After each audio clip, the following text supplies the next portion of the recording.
Good morning.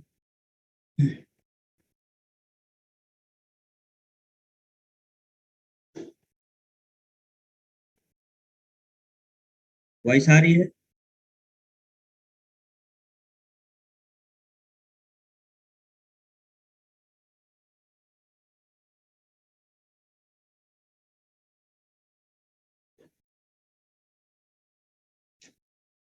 हाँ, lecture upload हो रहा है। कल का भी और उसके पहले का भी, दोनों अभी अपलोड हो जाएगा।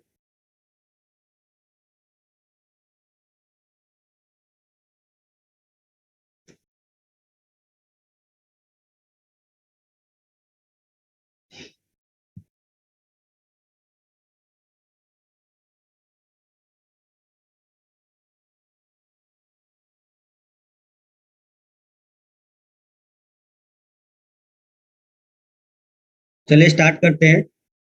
तो टॉपिक हम लोग का चल रहा है गवर्नर, गवर्नर जनरल और वाइस राय। वीडियो वॉइस दोनों क्लियर है ना?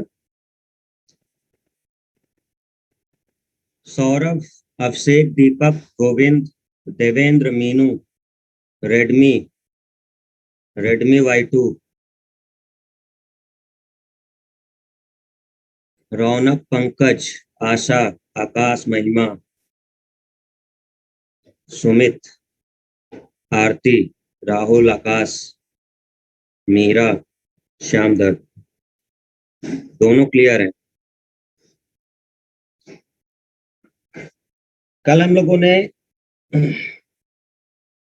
लॉर्ड वेलीजली के बारे में बात की थी, है ना, जो गवर्नर जनरल था। और इसका एक सबसे इंपॉर्टेंट पॉइंट था सहायक संधि।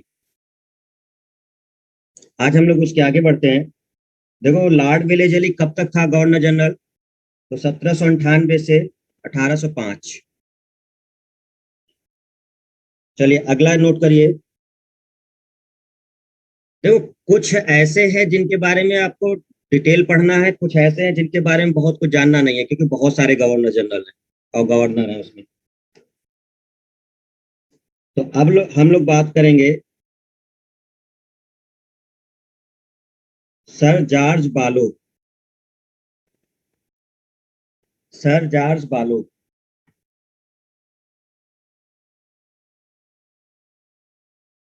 1805 से 1807। इनके लिए कोई खास पॉइंट नहीं है। इनके लिए कोई भी खास पॉइंट नहीं है जानने के लिए। हमें एक विद्रोह बस हुआ था, वेल्लोर का विद्रोह। वो भी उतना इंपॉर्टेंट नहीं है, क्योंकि वो क्वेश्चन आपसे बनता नहीं है। हम लोग इसके बाद वाले की बात करेंगे। अगर लिखना चाहो तो लिख सकते हो, वेल्लोर का विद्रोह। यही एक पॉइंट इनके लिए इंपॉर्टेंट, वेल्लोर।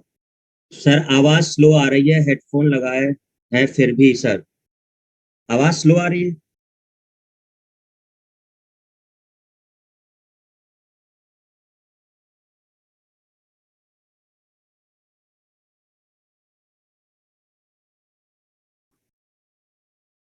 तुम्हारे हेडफोन में दिक्कत होगी भाई। अगर आवाज स्लो आ रही है तो तुम्हारे हेडफोन में होगी ना। तो वेल्लोर का विद्रोह आपका 1806 में। बस यही एक पॉइंट है जो इनके लिए ध्यान रखना है। अगले वाले की बात करते हैं, लॉर्ड मिंटो प्रथम।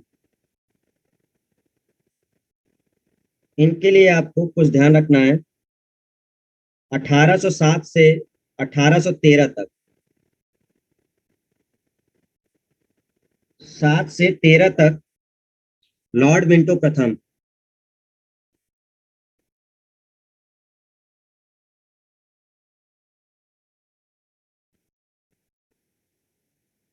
अमृतसर की संधि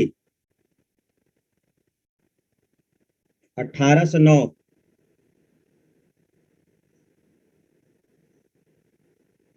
रणजीत सिंह के साथ।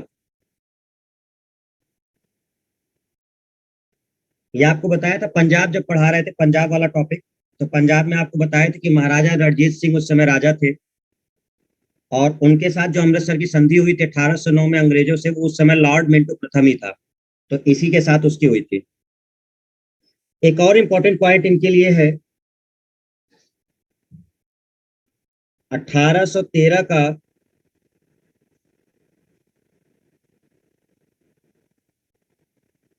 Charter act.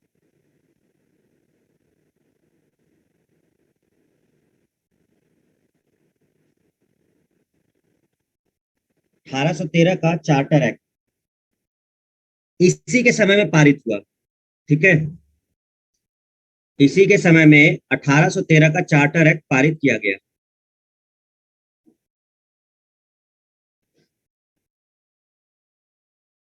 देखो, इससे पहले हमने आपको बताया हुआ है कि एक चार्टर एक्ट आ चुका था।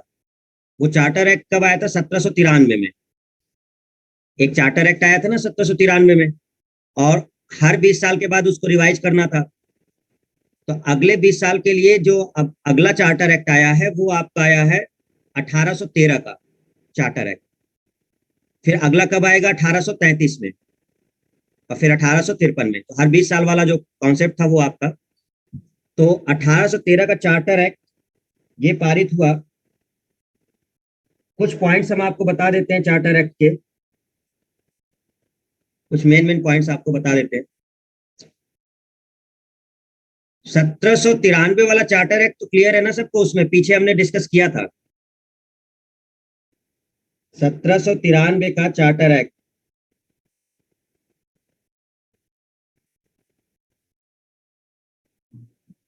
ये वाला 1793 का चार्टर अधिनियम जो आया था उसमें ईस्ट इंडिया कंपनी की मोनोपोली को 20 वर्षों के लिए बढ़ा दिया गया था। मतलब इसका एक एकाधिकार दिया गया था कि आप व्यापार करते रहिए 20 सालों के लिए। ये एक पॉइंट किया गया था।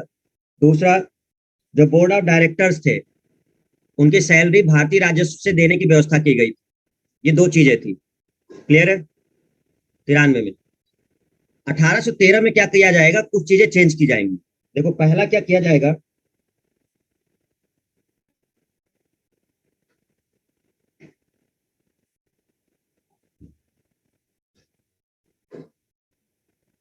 ईसाई मिशनरियों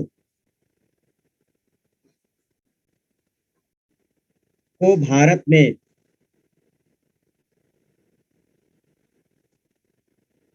धर्म प्रचार की अनुमति मिल गई।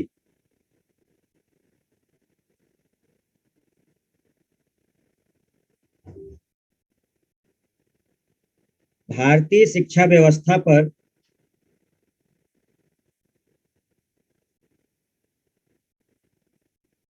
प्रतिवर्ष 1 लाख रुपए खर्च करने की व्यवस्था।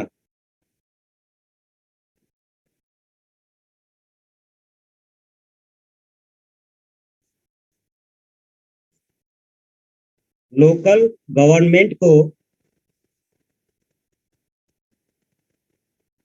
लोकल गवर्नमेंट को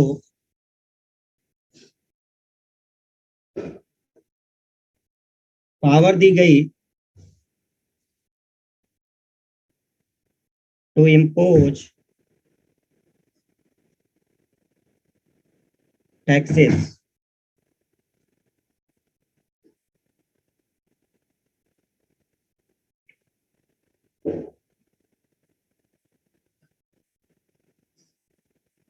कंपनी के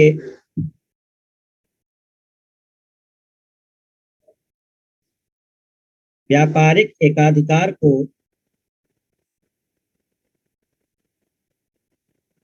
समाप्त कर दिया गया।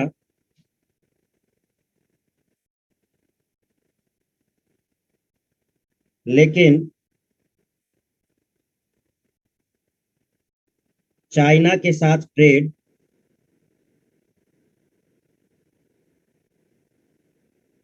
और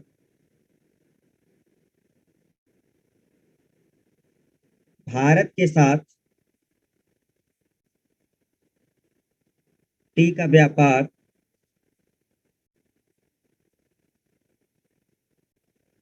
जारी रखा।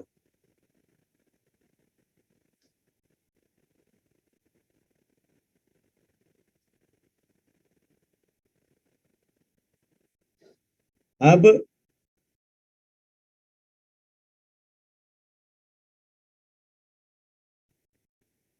ब्रिटिश नागरिक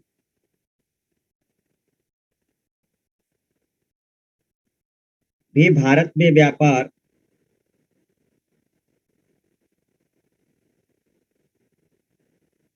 कर सकते थे, लेकिन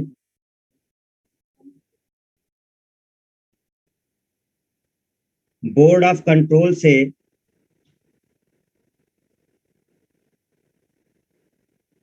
लाइसेंस प्राप्त करके। लिखो जरा, इसको समझाते हैं क्या है ये।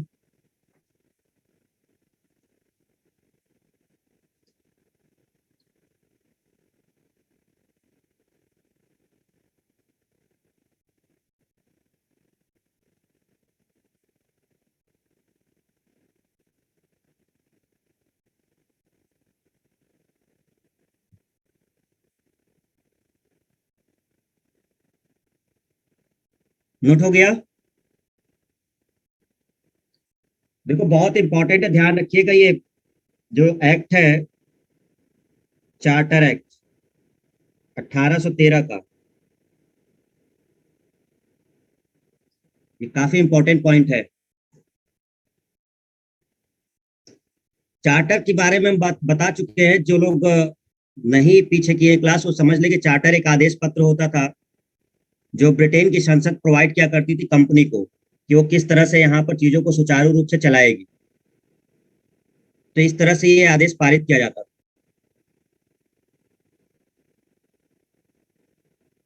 आई होप कि सबने नोट कर लिया होगा।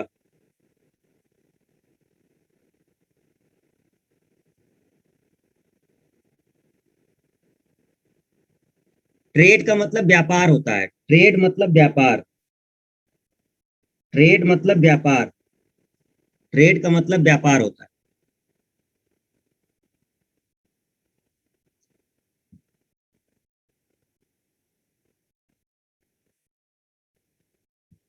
चलो नोट हो गया होगा, हम आपको आगे क्लियर करते हैं। देखो, अभी हमने थोड़ी देर पहले आपको 1793 का चार्टर एक्ट बताया। 1793 का चार्टर एक्ट, ये जो बताया था, देखो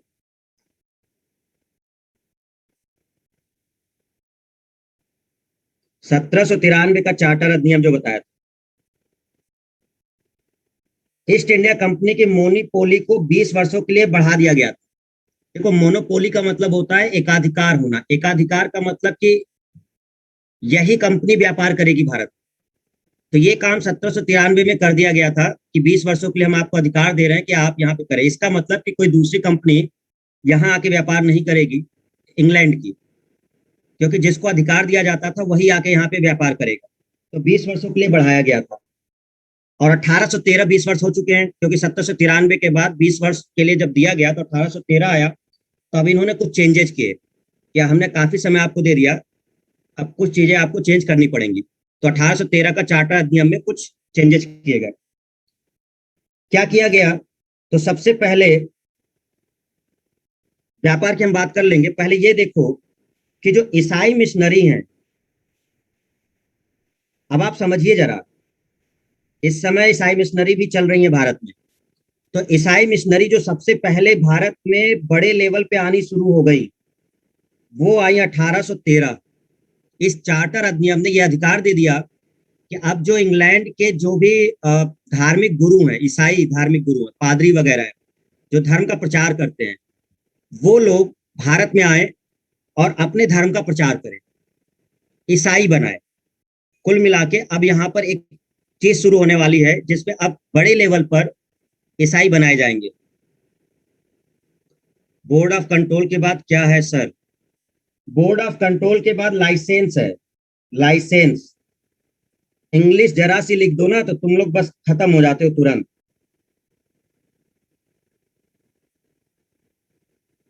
एक खाली शब्द लिख दो इंग्लिश, बस गायब हो जाता है।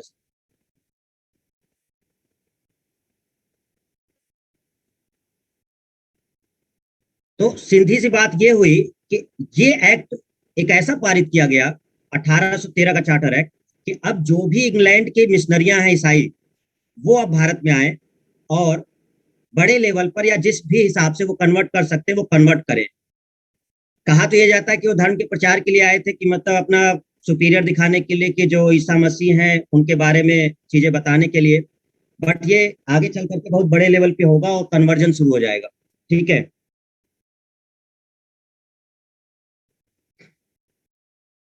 तो ये एक पॉइंट आपका ध्यान रखिएगा, किस एक्ट से ये किया गया। ठीक है। दूसरा, भारतीय शिक्षा व्यवस्था पर प्रतिवर्ष 1 लाख रुपए खर्च करने की व्यवस्था की गई। मतलब अब ये भी, कम से कम ये अच्छे नहीं है अंग्रेज, हम ये नहीं कह रहे कि बहुत अच्छे हैं, खराब हैं ये, लेकिन हाँ कुछ चीजें सोच रहे हैं। आप आज भी देखो कि अंग्रेजों के समय के जो पुल वगैरह बने वो आज भी खड़े हैं, लेकिन हमारे जो पुल बनते हैं वो ज्यादा ज्यादा 5 साल चलता है, 6 साल और निपट जाता है। तो हम, खराब तो ये है ही, लेकिन कुछ चीजें इन लोगों ने उस समय किया। अब इसमें इन लोगों ने एक व्यवस्था की कि जो शिक्षा व्यवस्था पर इन लोगों ने 1 लाख रुपए खर्च करने की व्यवस्था की, कि भैया प्रतिवर्ष इनके शिक्षा पे व्यवस्था की जाएगी।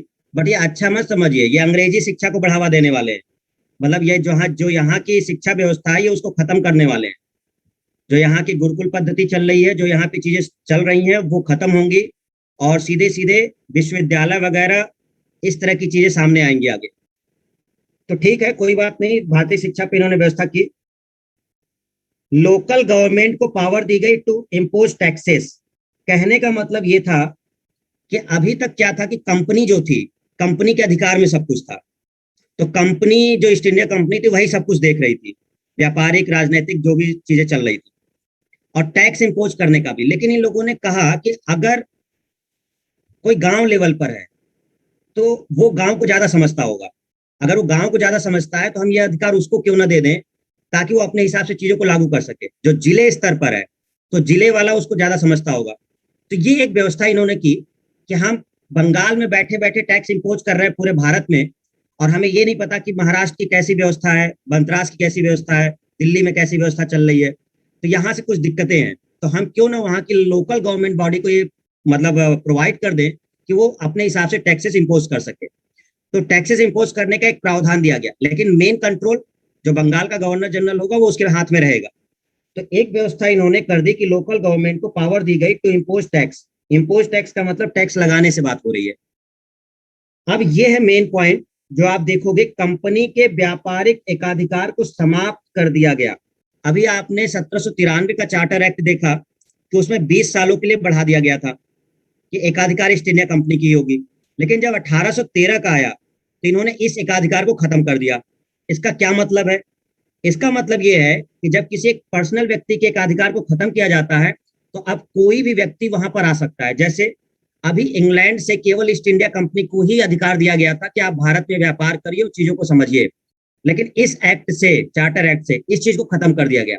अब ब्रिटिश का कोई भी नागरिक भारत आ सकता था और यहाँ पे व्यापार कर सकता था, यहाँ पे बस सकता था, मतलब अपने घर बना सकता था। लेकिन एक प्रावधान रखा गया कि आपको लाइसेंस लेना होगा।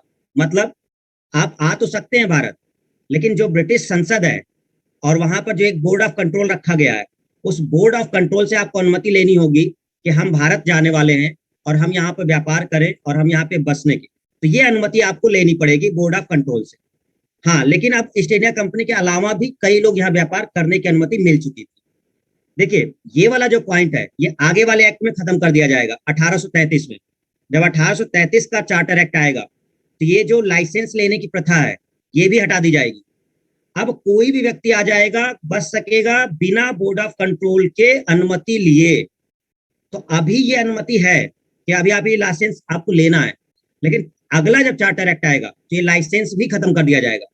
तो बड़े लेवल पे लोग आने लग जाएंगे कि कोई भी आ जाएगा। जैसे अभी हम लोग हैं, हम लोग पूरे भारत में कहीं भी जा सकते हैं, लाइसेंस लेने की जरूरत नहीं है। आप चाहें तो कहीं भी घूमिए। लेकिन हाँ, व्यापारिक संस्था बनी है, अगर आप उसके कहीं व्यापार करना चाहेंगे तो उस संगठन के अकॉर्डिंग आपको चलना पड़ता है, ये कुछ चीजें होती।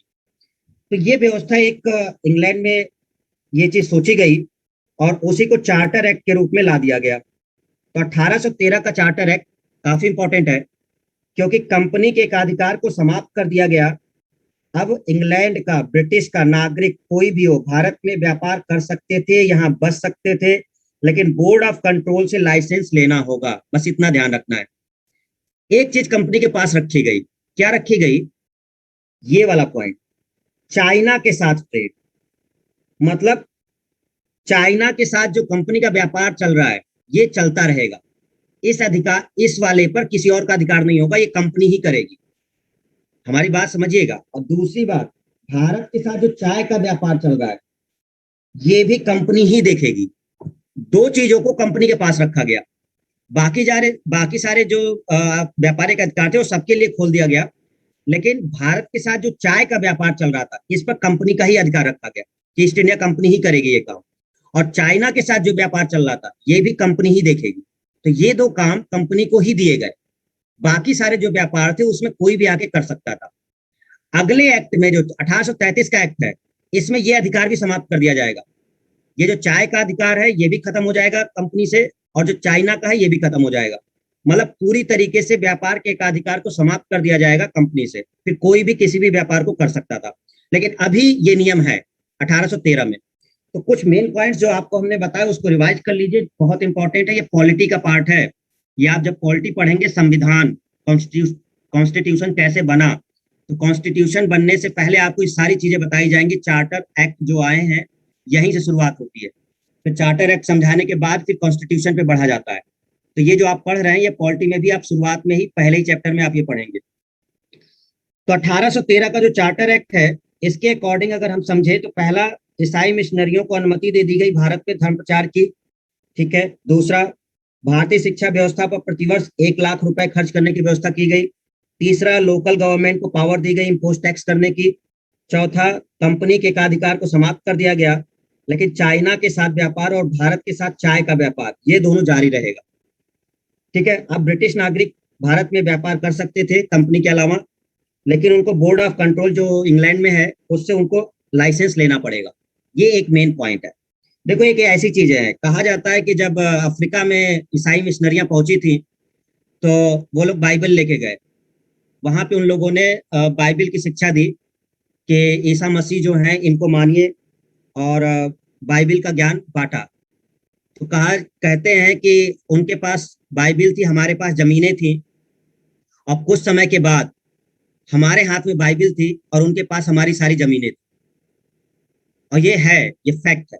जब आपको अपनी चीजों के बारे में ज्ञान नहीं होता तो आप कुछ भी एक्सेप्ट करने के लिए तैयार रहते हैं।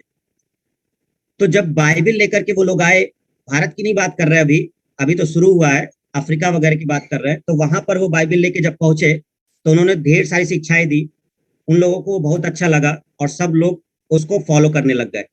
लेकिन ईसाई मिशनरियां जो थी, जमीनें हड़प ली गई और जमीनें उनके पास हो गई। आपको अभी भी शायद पता ना हो, ईसाई मिशनरियों के पास भारत में बहुत जमीन है। अगर आप किसी भी चर्च के पास देखें तो उनके पास इतनी ज्यादा जमीन है कि आप अंदाजा नहीं लगा सकते। तो कहीं भी देख लीजिए, कोई भी जैसे चर्च वगैरह है तो उनके पास बहुत अंदर जमीन रहती है, वहीं स्कूल खोल लेते हैं वो लोग। ठीक है। और इसी को चलाने के लिए फिर कॉन्वेंट स्कूल आए हैं।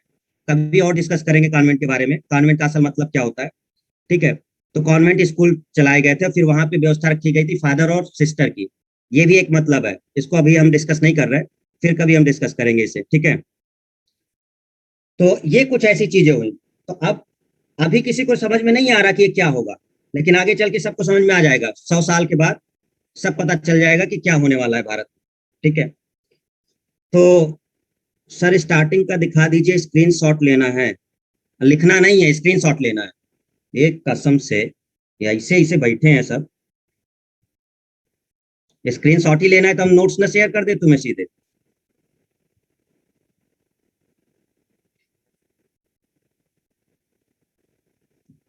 क्या चार्टर एक्ट समझ में आया सबको 1813 का? ठीक है, आगे बढ़े, क्लियर है। बाकी जो मिशनरियां इसके बारे में डिस्कशन हम कभी और करेंगे। ठीक है।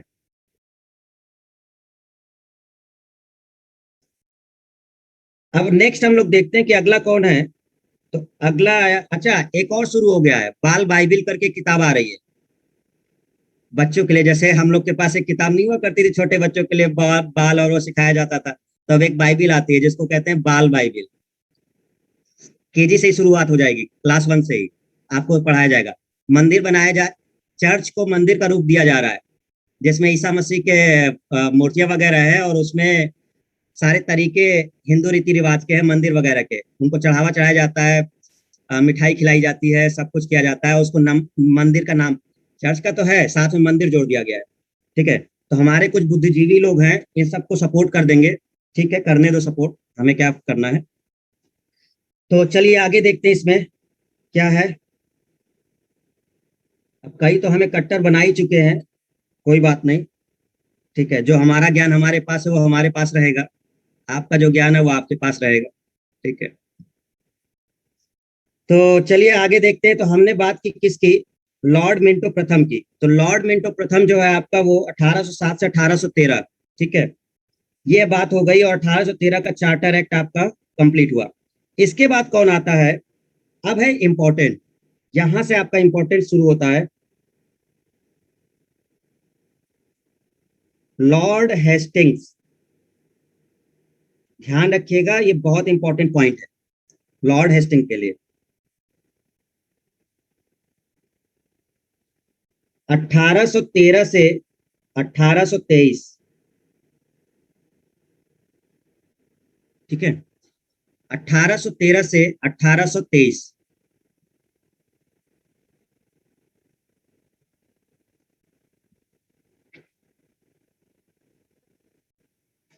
जैसे हमने कहा कि रॉबर्ट क्लाइव इंपॉर्टेंट था, वेलेजली इंपॉर्टेंट था, ठीक है, वॉरेन हेस्टिंग इंपॉर्टेंट था, और लॉर्ड हेस्टिंग ये भी एक इंपॉर्टेंट है। ठीक है, बहुत ज्यादा। और इसके बाद एक और आएगा, विलियम बेंटिंग, जस्ट एक और आएगा, वो बहुत इंपॉर्टेंट रहेगा। लॉर्ड हेस्टिंग के बारे में हम समझते हैं, कुछ मेन बातें जहां डिस्कशन की जरूरत पड़ेगी वहां हम कर देंगे, जहां जरूरत नहीं है उसका कोई मतलब नहीं है। इसके समय में एक युद्ध हुआ है, आंग्ल नेपाल युद्ध। आंग्ल नेपाल युद्ध 1814 से 1816, और इसी के बाद हुआ है सुगौली की संधि।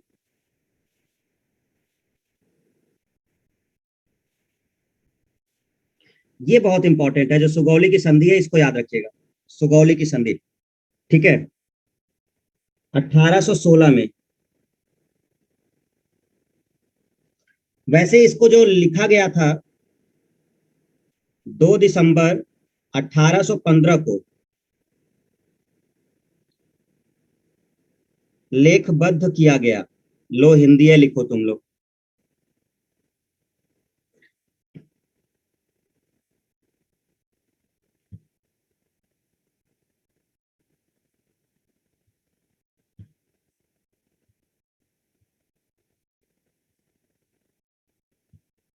देखो समझो इस चीज को। अब देखो इसमें ये याद करने की जरूरत नहीं है कि सर नेपाल में कौन था, राजा था, ये समथिंग, ये इंपॉर्टेंट नहीं है आपके लिए। ठीक है, हाँ बस इतना ध्यान रखना है कि आंग्ल नेपाल युद्ध हुआ था 1814-16, और सुगौली की संधि याद रखनी है, ये सुगौली की संधि बहुत ज्यादा इंपॉर्टेंट है। ठीक है, ये इससे क्वेश्चन बनता है। और सुगौली की संधि जो असल में लिखी गई, मतलब जब ये ड्राफ्ट तैयार किया गया संधि का, तो वो 1815 में किया गया, लेकिन लागू कब हुई, 1816 में। दोनों डेट ध्यान रखनी है कि ये ड्राफ्ट तैयार कब किया गया है, तो 1815 में। अब देख ही रहे हो आप लोग, दिसंबर में तैयार किया गया है, तो लगभग लास्ट ही चल रहा है, लास्ट मंथ, और अगले ही साल ये क्या हो जाएगा, अगले साल लागू हो जाएगा 16 में। किसके बीच हुई, अरे अंग्रेज और नेपाल के राजा के बीच। लिखा नहीं है आंग्ल नेपाल, तो नेपाल का जो शासक था उसके और अंग्रेजों के बीच। कह तो रहे कि नेपाल के उसको याद करने की जरूरत नहीं है, वो आपके लेवल से बाहर है। ठीक है, वो सब आपके लिए जो डिस्क्रिप्टिव का पार्ट है। तो अगर हम लोग इसमें बात करते सुगौली की संधि, अब देखिए हुआ क्या था इसके तहत। तो सुगौली की संधि के तहत क्या किया इन लोगों ने,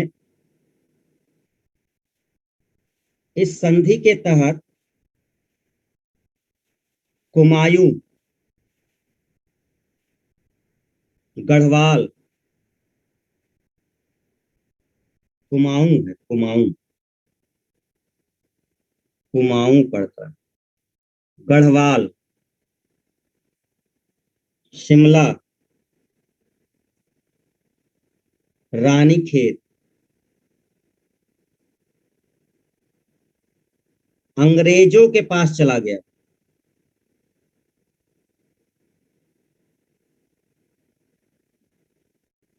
ये जितने क्षेत्र थे ये सब अंग्रेजों ने ले लिया।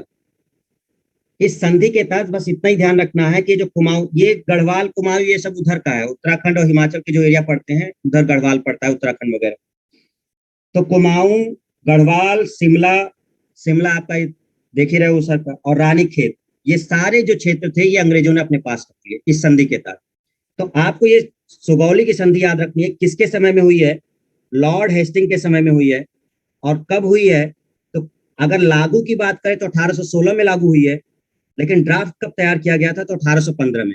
इतना याद कर लो, आपका काम बन जाएगा।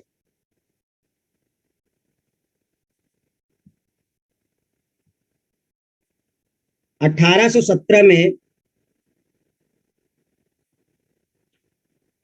कलकत्ता में डेविड हेयर ने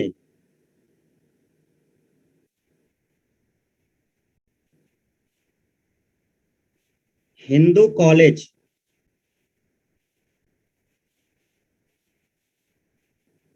की स्थापना की।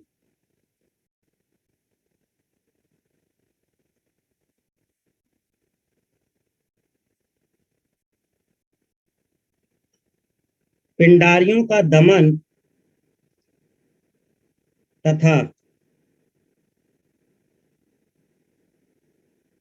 पेशवा पद की समाप्ति, तथा पेशवा पद की समाप्ति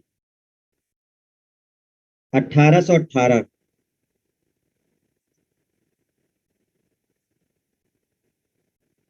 तृतीय आंग्ल मराठा युद्ध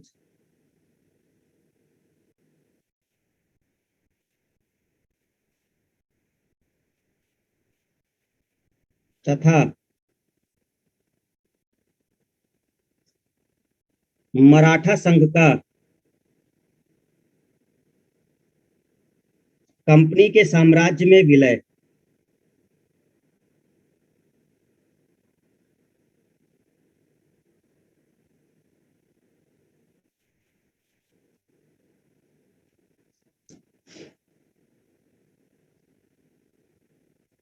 डिस्कस करते हैं, अभी नोट कर लो फिर डिस्कस कर रहे हैं।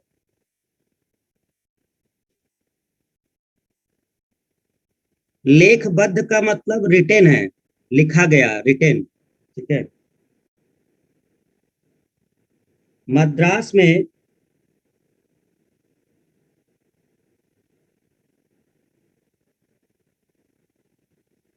रैयत बाड़ी बंदोबस्त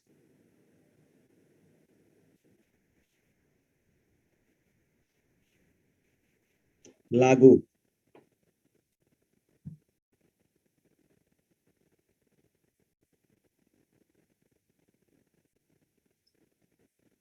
मद्रास गवर्नर टॉमस मुनरो द्वारा। नोट करो फिर डिस्कस कर रहे हैं। मद्रास गवर्नर टॉमस मुनरो द्वारा।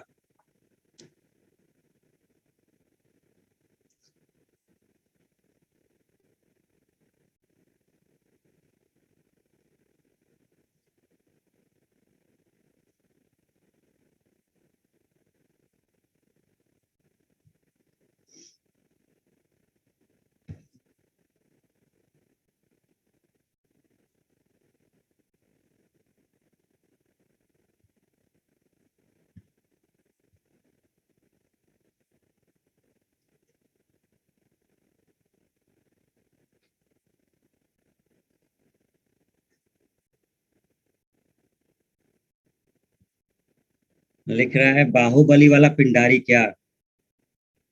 बाहुबली वाला पिंडारी है।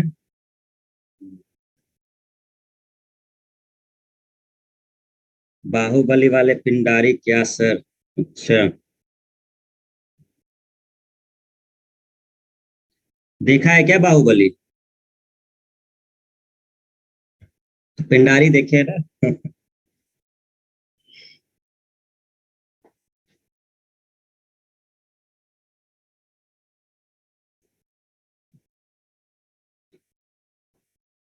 ठीक है, तो देखो इसमें एक पॉइंट आपका है, ये वाला पॉइंट पहले देख लो, तृतीय आंग्ल मराठा युद्ध।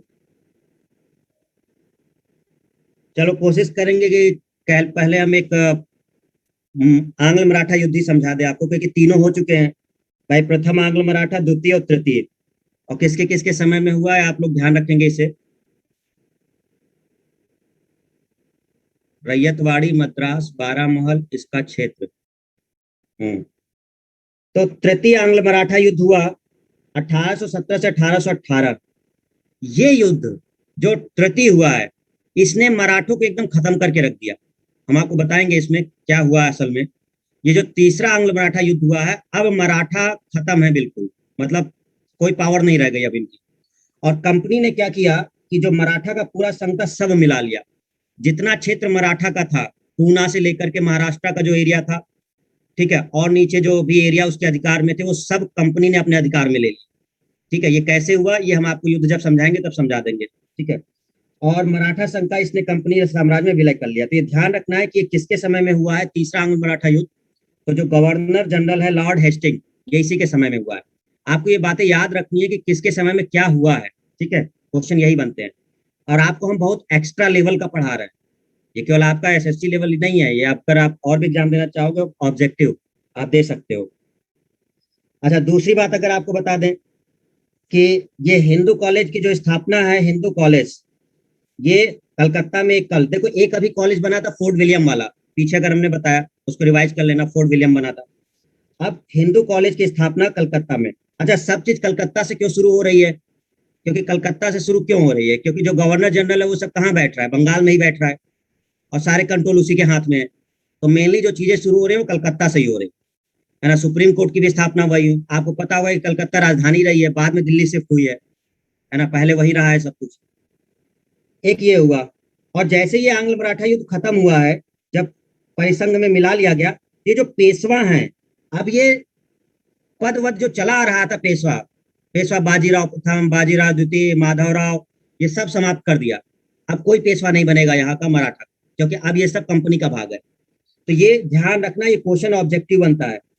पेशवा पद की समाप्ति कब हो गई, जिसके बाद से अब पेशवा पद को देखने को नहीं मिलेगा, 1818। अगर ये है भी तो ये नाम मात्र के हैं, मतलब अब इनके अधिकार में कुछ रहेगा नहीं। ठीक है, तो ये डेट याद कर लीजिए, 1818 में पेशवा पद की समाप्ति हो गई। ये ऑब्जेक्टिव पेपर के लिए इंपॉर्टेंट है। पिंडारियों का दमन। पिंडारी एक प्रकार से वही जैसे लुटेरे कहा जाता था, ये अंग्रेजों का दिया शब्द है। अंग्रेजों ने बहुत सारी चीजें ऐसी की जो यहाँ के लोगों को कम दिखाने के लिए इन लोगों ने कुछ शब्द गढ़े, जिसमें से एक ये है। अब एक बात बताइए कि अगर अंग्रेज यहाँ पर लड़ रहे हैं, पिंडारी खैर बहुत बढ़िया तो नहीं कहेंगे, लेकिन ये लड़ते किससे थे, ये अंग्रेजों को बहुत नुकसान पहुंचाते थे। जो पिंडारी थे, अंग्रेजों को नुकसान पहुंचाने के साथ साथ ये राजाओं को भी नुकसान पहुंचाते थे। दिक्कत बस यहाँ थी। अब आगे चल करके ये लोग एक शब्द और गढ़ेंगे, अंग्रेज ठग कहेंगे, कि ठगों का दमन किया। अब ठग ये किसको कहेंगे, जो यहाँ के लोग जो इनके खिलाफ बोलेंगे, जो इनके व्यापार को नुकसान पहुंचाएंगे, जो इनको धन को लूट लेंगे अंग्रेजों के, उनके लिए एक शब्द नया निकालेंगे जिसको ठगों का कहा जाएगा, कि ठगों का दमन किया। तो ये शब्द इनके द्वारा गढ़े गए शब्द हैं जो इतिहास में लाए गए। जैसे अगर हम आगे चल के देखें कि अब भगत सिंह लड़ रहे हैं तो क्रांतिकारी हमने बोला, अब उनके लिए ये लोग कुछ और कहेंगे कि भैया नहीं, ये आतंकवादी हैं, ये वो हैं। तो ये इनके द्वारा शब्द दिए गए। अगर आप अपने राज्य को बचाने के लिए कोई चीज कर रहे हैं और उनके खिलाफ कर रहे हैं, सरकार के खिलाफ, तो सरकार कुछ न कुछ करके आपको दूसरे तरीके से कुछ घोषित कर देगी कि भैया ये इसके खिलाफ है, कहो कहीं ना कहीं वो आपको देशद्रोही घोषित कर दे। तो ये इस तरह से चीजें चलती हैं। तो अंग्रेजों ने भी ये शब्द चीजें चलाई। पिंडारी जो थे, एक प्रकार से लुटेरे टाइप ही समझ लो, कि जो नुकसान पहुंचाया करते थे, मतलब धन वगैरह लूट लेना, किसी राज्य पे हमला कर देना। अब क्योंकि कंपनी का भी उसमें अधिकार हुआ करता था, ठीक है, तो इससे कंपनी को बहुत नुकसान होता था। तो कंपनी ने बड़े तरीके से इनको दमन किया, पिंडारियों का बहुत बड़े तरीके से माना गया। एक छोटा सा पार्ट बाहुबली में दिखाने की कोशिश की गई है, ठीक है, कि पिंडारी का समथिंग वो बड़े लेवल पर, बट असल रियलिटी पिंडारी का वो तो है ही, लेकिन ये अंग्रेजों के खिलाफ भी लड़ते थे। ऐसा नहीं है कि केवल राजाओं के खिलाफ थे, ठीक है, ये उनके खिलाफ भी थे, कि ये उनको भी नुकसान पहुंचाते थे। ठीक है, पेशवा पद सर क्या है? अब तुम्हें ध्यान में आया कि पेशवा पद क्या है? मराठा वाला जब पढ़ाए थे तुम, जो राजा नहीं हुआ करते थे मराठा के, छत्रपति शिवाजी, तो पहले छत्रपति हुआ करता था, फिर आगे चल करके पेशवा का पद बन गया था। तो पेशवा लोग एक राजा थे, जो मराठा साम्राज्य है उसका जो मेन है, सुल्तान कह लो, जो मेन सुल्तान है वो पेशवा है। असल में जब छत्रपति शिवाजी थे तो उसके बाद से जब शुरू हुआ तो पेशवा प्रधानमंत्री हुआ करते थे, लेकिन आगे चल करके ये पेशवा ही मेन राजा हो जाएंगे। क्लियर है? तो ये मराठा साम्राज्य के मेन राजा हुआ करते थे पेशवा। पहले ये पद प्रधानमंत्री को दिया जाता था, तो प्रधानमंत्री को पेशवा कहा जाता था। तो ये एक पॉइंट आपको ध्यान रखना है। अब चलते हैं रैयतवाड़ी बंदोबस्त। ये क्या है? रैयतवाड़ी बंदोबस्त क्या है? ठीक है, और ये कहाँ लागू किया गया है? मद्रास में। ध्यान रखना है लागू किसने किया, ये इंपॉर्टेंट, क्योंकि आप लोग वॉरेन हेस्टिंग याद कर लोगे तुरंत, या फिर ये नाम जो है ये याद कर लोगे, लॉर्ड हेस्टिंग, तो ये गड़बड़ हो जाएगी। लॉर्ड हेस्टिंग ने लागू नहीं किया है, इसके समय में लागू हुआ है, लेकिन लागू किया मतलब बनाया किसने है? ये टॉमस मुनरो ने बनाया है। और टॉमस मुनरो है कौन? तो मद्रास का गवर्नर है ये। तो दो चीजें याद रखनी है कि जब रैयतवाड़ी बंदोबस्त आया है तो इसको लागू किसने किया है, यानी कि श्रेय किसको जाता है? तो टॉमस मुनरो को जाता है। वो टॉमस मुनरो कौन है? मद्रास का गवर्नर है। लेकिन गवर्नर जनरल कौन है इस समय? वो हेस्टिंग है। और जो गवर्नर जनरल है वो बंगाल में है। ये बंदोबस्त कहाँ लागू हो रहा है? मद्रास में। बात समझ में आ रही है? अब समझिए रैयतवाड़ी बंदोबस्त था क्या। जैसे इससे पहले हमने एक और बंदोबस्त आपको समझाया है, जो लागू किया गया था, तो वो पेशवा पद करनाल रीड, क्या क्या पूछते रहते तुम। तो एक हमने बंदोबस्त बताया था स्थायी बंदोबस्त। क्या था स्थायी बंदोबस्त? तो स्थायी बंदोबस्त में आपने समझा था कि वो एक आय, एक निश्चित आय जो मिल जाए उसके लिए उसने लागू किया था, और जमींदारों से कुछ उसने कोलैबोरेशन कर लिया था, जिससे कि जो भी उपज होगा उसका कुछ भाग कंपनी को मिलता रहे और इससे उनकी आय बनती रहे। ठीक ऐसा ही बंदोबस्त रैयतवाड़ी है। ये स्थायी बंदोबस्त जो बंगाल में चल रहा है, इसी से प्रेरणा लेकर टॉमस मुर्नो ने सोचा कि क्यों ना मैं ऐसा ही कुछ मद्रास में करूं जिससे मुझे आय मिल जाए, जिस तरह से बंगाल में आय मिल रही है। तो ये एक रैयतवाड़ी बंदोबस्त भी भू राजस्व से ही संबंधित है। ये किससे संबंधित है? भू राजस्व। जिस तरह से स्थायी बंदोबस्त बंगाल में चल रहा है, वैसा ही एक बंदोबस्त रैयतवाड़ी बंदोबस्त मद्रास में चल रहा है। नाम अलग है क्योंकि स्थायी बंदोबस्त बंगाल में दिया गया है, तो यहां ये नाम दिया गया है रैयतवाड़ी बंदोबस्त। ठीक है, थोड़ा सा अंतर है, थोड़ा अंतर समझिए जरा। वो अंतर क्या है? स्थायी बंदोबस्त में जो गवर्नर जनरल था, उसने कोलैबोरेशन किससे किया था? जमींदार से किया था। याद है कि उसने स्थायी बंदोबस्त किससे किया था? जमींदार से किया था। टॉमस मुनरो जमींदार से नहीं करेगा, टॉमस मुनरो इसमें चेंज करेगा। टॉमस मुनरो क्या कहता है कि ये जो स्थायी बंदोबस्त बंगाल में लागू किया गया है, इसमें बहुत सारी खामियां हैं। आपने देखा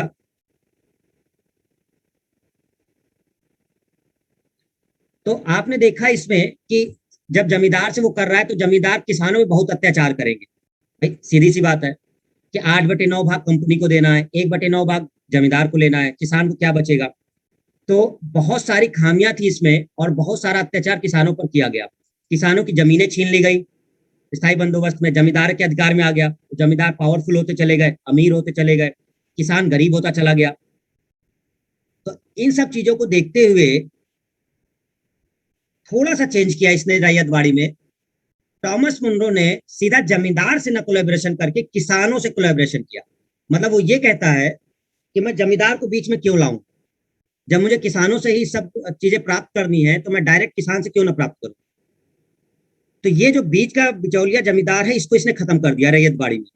अब जो कंपनी है वो सीधे किसान से लेगी, डायरेक्ट। बात समझ में आ रही है? क्या चेंज है सब कुछ वैसा ही। स्थायी बंदोबस्त जैसा चल रहा है वैसे भू राजस्व ये भी चल रहा है। चेंज इतना है कि वहां पे जमींदारों के थ्रू लिया जा रहा है, लेकिन यहाँ पर जमींदार से न लेकर के सीधे किसान से कोलैबोरेशन किया जा रहा है और डायरेक्ट किसान से ही वो लिया जा रहा है। ये चीज आपको आज भी देखने को मिल रही है, जिस चीज पे बवाल चल रहा है। पहले जो किसानों वाला चल रहा था उसमें बीच में बिचौलिए जो आड़ती हैं, ये सब नया कुछ नहीं है, ये अंग्रेजों के समय से चला आ रहा है। अब डिपेंड ये करता है कि उसकी खामियों को आप दूर कैसे करते हैं, क्योंकि लूप होल सब में है। अगर स्थायी बंदोबस्त में लूप होल ना होता तो रैयत बाड़ी में चेंज करने की जरूरत न पड़ती। और रैयत बाड़ी में भी लूप होल है, ऐसा नहीं कि रैयत बाड़ी बहुत बढ़िया है, रैयत बाड़ी में भी कुछ दिक्कतें हैं। तो अब आप जब ये लागू करते हैं तो कुछ चीजों को ध्यान में रख के लागू करना पड़ता है। तुरंत वो चीज समझ में नहीं आती, लेकिन कुछ समय के बाद वो चीजें देखने को मिलेंगी कि इसकी खामी क्या निकलेगी। तो जिस तरह से जमींदार लोग अमीर होते गए, किसानों ने बहुत अत्याचार किया, तो इस तरह से इसने रैयत बाड़ी में जमींदारों को हटा दिया। अब हम कंपनी सीधे किसान से लेंगे। क्लियर हो गई बात? लेकिन खामी क्या है इसकी? देखो, एक नजर में तो हमें ये बहुत अच्छा लग रहा है कि रैयत बाड़ी बहुत अच्छा था, जमींदार को खत्म किया और जो किसान है सीधे हम कोलेबोरेशन कर रहे हैं, तो किसान अब जमींदार को नहीं देगा। देखो, इससे क्या होता था कि जमींदार उधर से भी फायदा लेता था, किसान से भी, और इधर कंपनी से भी उसको सहायता मिलती थी, क्योंकि कंपनी भी उसको सहायता देगी। क्यों? क्योंकि कंपनी को उपज का कुछ भाग देता था, तो कंपनी से भी उसको पैसा मिलता था, किसान को तो वो अत्याचार कर ही रहा था। इसको ध्यान में रखते हुए जब रैयत बाड़ी लाई गई तो किसान पर जब अप्लाई किया गया, तो अब एक बात समझिए कि अंग्रेज बहुत अच्छे नहीं हैं कि अब हम ये सोचे कि किसान पे वो बहुत अच्छा काम कर देंगे। जी नहीं, अत्याचार किसान पे बढ़ेगा। जमींदार कुछ हिंदू भी थे, तो अब सब जमींदारों की तो बात नहीं कर रहे, लेकिन जो कुछ हिंदू थे, जो कुछ उदारवादी थे, वो कभी कभी रहम भी कर देते थे किसानों पर कि चलो ठीक है, आप बहुत गरीब है, अकाल पड़ गया है, तो चलिए हम अपनी तरफ से आपको सहायता दे देते हैं। अंग्रेज नहीं करेंगे। अंग्रेज जमींदार को हटा तो दिए हैं, लेकिन जब ये सीधा किसानों से करेंगे तो अब इनके पास रहम की कोई नाम नहीं है। अगर आपको टैक्स देना है तो टैक्स देना ही है, इसमें आपको कोई सहूलियत नहीं मिलेगी। जमींदारों की तरफ से कुछ सहूलियत थी, कुछ का मतलब 2% या 3%, लेकिन अंग्रेजों की तरफ से अब एक भी सहूलियत नहीं मिलेगी। तो किसानों की हालत बहुत अच्छी नहीं होगी, वो जैसी है वैसी ही रहेगी और वो और गिरेगी ही, क्योंकि अत्याचार बढ़ेंगे। और ये सीधा सीधा अब सीधा नियम आएगा, टैक्स नहीं दोगे जमीन हमारी होगी, डायरेक्ट बिल्कुल सीधे कंपनी ले लेगी आपकी जमीन। तो ये है रैयत बाड़ी बंदोबस्त, ठीक है, जिसमें जमींदारों से न करके सीधा किससे कोलैबोरेशन किया गया? किसानों से। तो किसानों से समझौता किया गया, समझौता कह लो, कोलैबोरेशन कह लो, तो ये चीज रखी गई। तो स्थाई में जमींदार बीच में है, लेकिन यहाँ पर जमींदार नहीं है, यहाँ डायरेक्ट किसान है। बट बहुत अच्छी हालत नहीं होगी और अत्याचार बढ़ेगा ही, क्योंकि अगर वो टैक्स देने में देरी करेंगे तो उनकी जमीन तुरंत कंपनी ले लेगी। एक और पॉइंट आपको याद रखना है इसमें रैयत बाड़ी में, ये लागू मद्रास में जरूर किया गया, लेकिन पहले कहाँ लागू किया गया? ये पहला वाला पॉइंट जरूर याद रखना कि पहले कहाँ लागू हुआ है। ये पहले तमिलनाडु के तमिलनाडु के बारामहल जिले में, तमिलनाडु के बारामहल जिले में लागू हुआ। पहले ये तमिलनाडु के बारामहल जिले में लागू हुआ, फिर मद्रास, बंबई के कुछ हिस्से, आसाम, कुर्ग,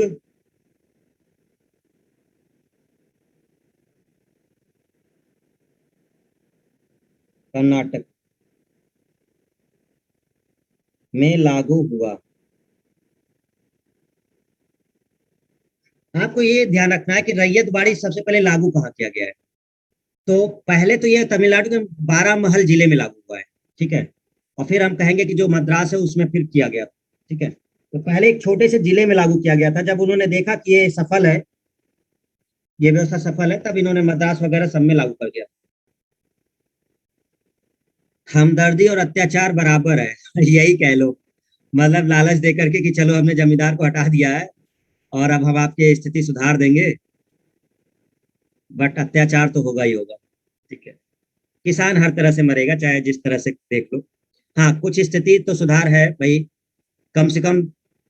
अब देखो, ये कंपनी ने अपने फायदे के लिए किया था, मतलब ये किसानों से उतनी हमदर्दी नहीं है इसको, ये कंपनी ने अपने फायदे के लिए किया था, क्योंकि जमींदारों को भी पैसा देना पड़ रहा है, जमींदार बीच में आ रहे हैं, तो उन्होंने कहा ये फायदा हम क्यों दें उन्हें, ये भी हम क्यों ना अपने पास रख लें। मेन मुद्दा ये था। ठीक है, तो ये इतने पॉइंट है जो आपके किसके लिए है, लॉर्ड हेस्टिंग के लिए। चलिए सबसे पहले देखते हैं लॉर्ड हेस्टिंग का एक पॉइंट। लॉर्ड हेस्टिंग के लिए क्या था, 1813 से 23 तक ये रहा। इसके समय में एक युद्ध हुआ है जिसको आंग्ल नेपाल युद्ध कहा गया। इसका रिजल्ट क्या निकला, सुगौली की संधि हुई, और सुगौली की संधि में कुछ क्षेत्र जो थे वो अंग्रेजों के दे दिए गए। ये मेनली क्षेत्र जो उत्तराखंड के एरिया की तरफ पड़ता है, ये वो क्षेत्र है। उत्तराखंड है, हिमाचल प्रदेश, इधर का एरिया पड़ता है ये। ठीक है, तो शिमला, जैसे हिमाचल प्रदेश में आपका है, गढ़वाल उत्तराखंड का एरिया पड़ता है, कुमाऊं है, रानीखेत, ये सब अंग्रेजों को दे दिया गया सुगौली की संधि में। हिंदू कॉलेज की स्थापना हो गई। पेशवा पद की समाप्ति, याद रखना है, इसको भूलना मत, पेशवा पद की समाप्ति 1818 में कर दी गई। पिंडारियों का दमन वो तो ठीक है, लेकिन पेशवा पद ज्यादा इंपॉर्टेंट। तीसरा आंग्ल मराठा युद्ध इसी के समय में हुआ है, और मराठा इस समय कमजोर हो गए, और मराठा का जो भी राज्य था या संघ था वो सब कंपनी में मिला लिया गया। एक रैयत बाड़ी आपको याद रखना है। रैयत बाड़ी बंदोबस्त किसके समय में शुरू हुई है, तो रैयत बाड़ी बंदोबस्त हेस्टिंग के समय में शुरू हुआ है, और इसको पहले तमिलनाडु के बारामहल जिले में लागू किया गया, उसके बाद मद्रास, पूरे मद्रास में लागू हो गया, बंबई के कुछ हिस्से में लागू किया गया, फिर असम और कुर्ग, कर्नाटक का एक क्षेत्र पड़ता है कुर्ग, यहाँ पर लागू किया गया। ठीक है, तो आई होप कि आपको दोनों चीजें क्लियर हो गई हैं। कौन सी, एक लॉर्ड मिंटो, एक लॉर्ड मिंटो वाला, और एक कौन सा आपका, लॉर्ड हेस्टिंग वाला। दोनों क्लियर सभी को, एवरीवन? ठीक है, सभी लोग जग रहे हो ना, 10 बज चुका है, सब लोग जग रहे हैं, 10 बजने वाला अभी।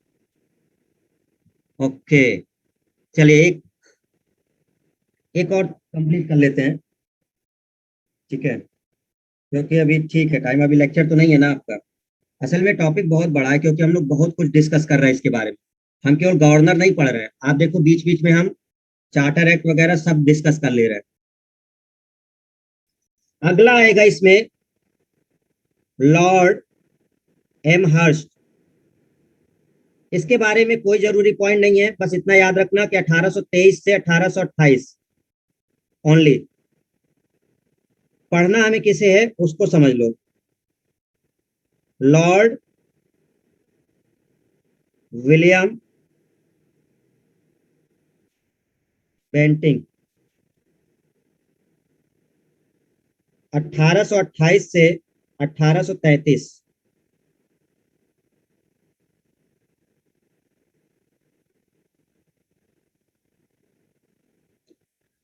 अभी लेक्चर वगैरह नहीं है ना किसी का? ठीक है, चलो 10-15 मिनट हम और लेंगे अभी, इसको हम लॉर्ड विलियम बेंटिंग कंप्लीट कर दो।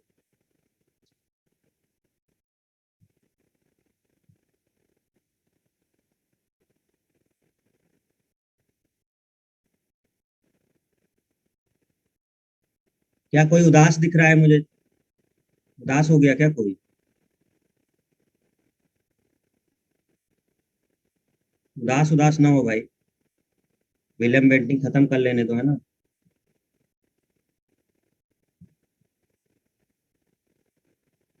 देखिए, अच्छा ये आपको क्यों हम कंप्लीट कर रहे हैं, क्योंकि ये अंतिम गवर्नर जनरल है।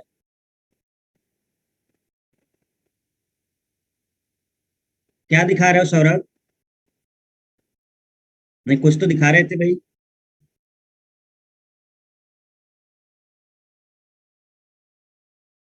हाँ अच्छी बात है, ठीक है। ब्रॉडबैंड लगाए हो? तुम्हारा ब्रॉडबैंड हमको दिखा रहे हो कि देखो हमारे सर ब्रॉडबैंड लगा है, हमारे यहाँ नेटवर्क चलता रहेगा। ठीक है भाई, तुम्हारे यहाँ चलता रहेगा, कोई बात नहीं। हाँ? बड़ी अच्छी बात है। लॉर्ड विलियम बेंटिंग ये अंतिम गवर्नर जनरल है, यहां से गवर्नर जनरल खत्म हो जाएगा और वायसराय शुरू हो जाएगा। अरे सॉरी, वायसराय कह रहे, आपका भारत का, जैसे बंगाल का है तो बंगाल का अंतिम गवर्नर जनरल बनेगा, और अब यहां से भारत का शुरू हो जाएगा। अभी तक जो बंगाल में चल रहा है, अब वो कहा जाएगा कि ये पूरे भारत का है, तो ये यहाँ से शुरू हो जाएगा विलियम बेंटिंग से ही। तो बंगाल का अंतिम गवर्नर हम किसे बोलेंगे? लॉर्ड विलियम बेंटिंग को। ठीक है, तो हम कहेंगे कि बंगाल का अंतिम अंतिम गवर्नर जनरल,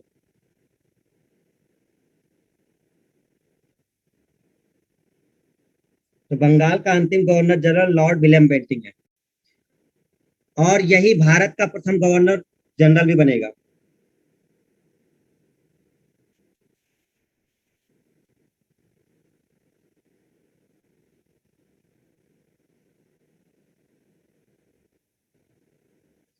दोनों पॉइंट ध्यान रखना, ये बंगाल का अंतिम गवर्नर जनरल होगा और इसके बाद गवर्नर जनरल का पद खत्म करके भारत का गवर्नर जनरल बना दिया जाएगा। विलियम बेंटिंग बहुत ज्यादा इंपॉर्टेंट है, बहुत ही ज्यादा। ठीक है, क्योंकि इसके समय में कुछ ऐसी चीजें हुई हैं जो आपको ध्यान रखनी है। राजा राम मोहन राय ने कुछ प्रस्ताव दिया था इसको अप्लाई करने के लिए, और उसको इसने लागू किया था। ठीक है, तो विलियम बेंटिंग काफी इंपॉर्टेंट है। देखते हैं क्या इसके लिए पॉइंट है। सबसे पहला, सती प्रथा पर रोक।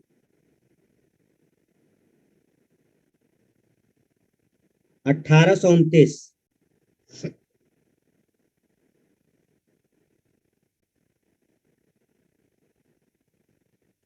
कलकत्ता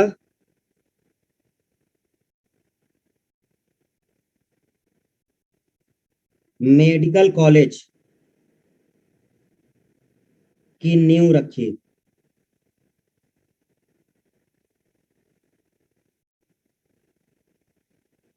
रुड़की में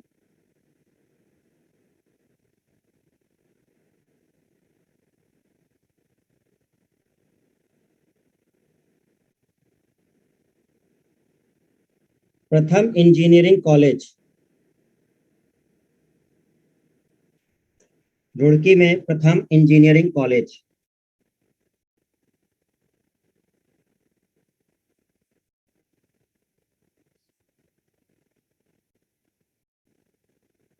कॉर्नवालिस द्वारा स्थापित।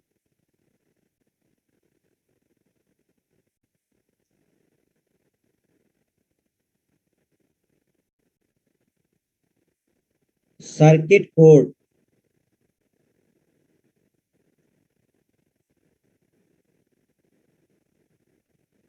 बंद कर दिया,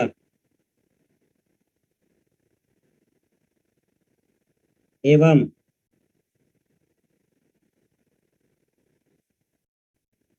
न्यायालयों में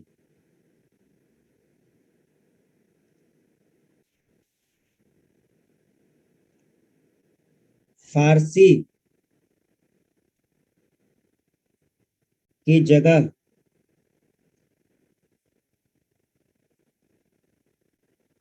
देसी भाषाओं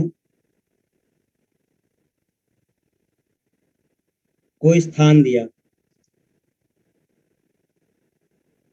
देसी भाषाओं को स्थान दिया।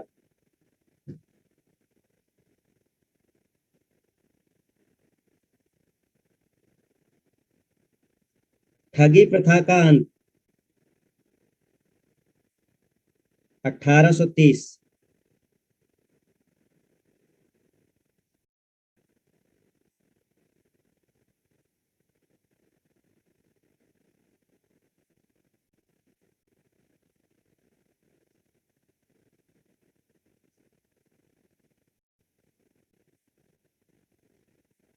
स्लीमन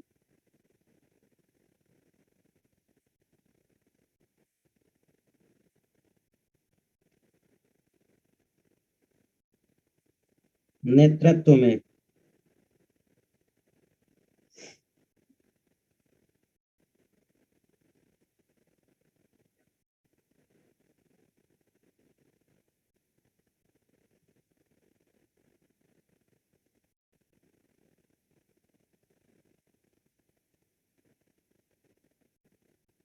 देखो समझो इसको, लॉर्ड विलियम बेंटिंग ये बहुत इंपॉर्टेंट है, याद रखिएगा, इसका क्वेश्चन बनता ही बनता है।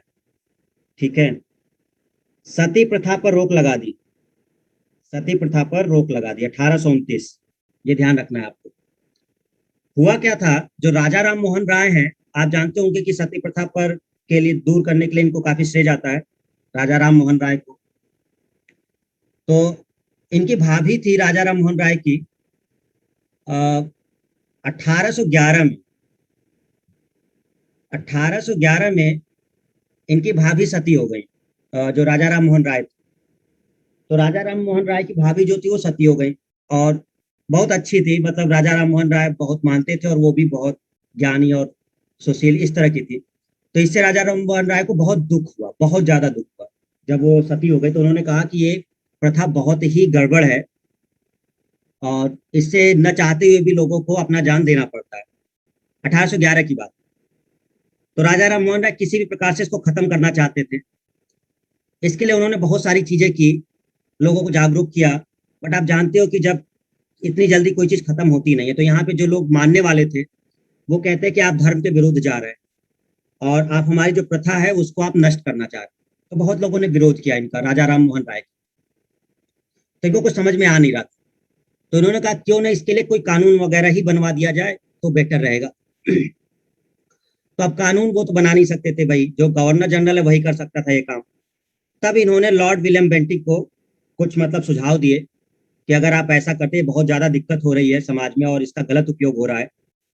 तब जाकर के लॉर्ड विलियम बेंटिक ने इसको अवैध घोषित कर दिया कि ये कानून के विरुद्ध है, सती प्रथा अब नहीं होगी। तो उसके समय से कहा जाता है कि सती प्रथा पे रोक लगा दी गई। ठीक है, तो लॉर्ड विलियम बेंटिंग वो कहा जाता है गवर्नर जनरल जिसने सती प्रथा पर रोक लगाने का काम किया, और ये काम हुआ 1829 में। ये इस तरह से चीज चली। ठीक है, अच्छा, मेडिकल कॉलेज बन गया है। अभी तक आपने देखा एक हिंदू कॉलेज बना, उससे पहले फोर्ट विलियम कॉलेज बना, और आप देखो मेडिकल कॉलेज कलकत्ता में ही सब बन रहा है।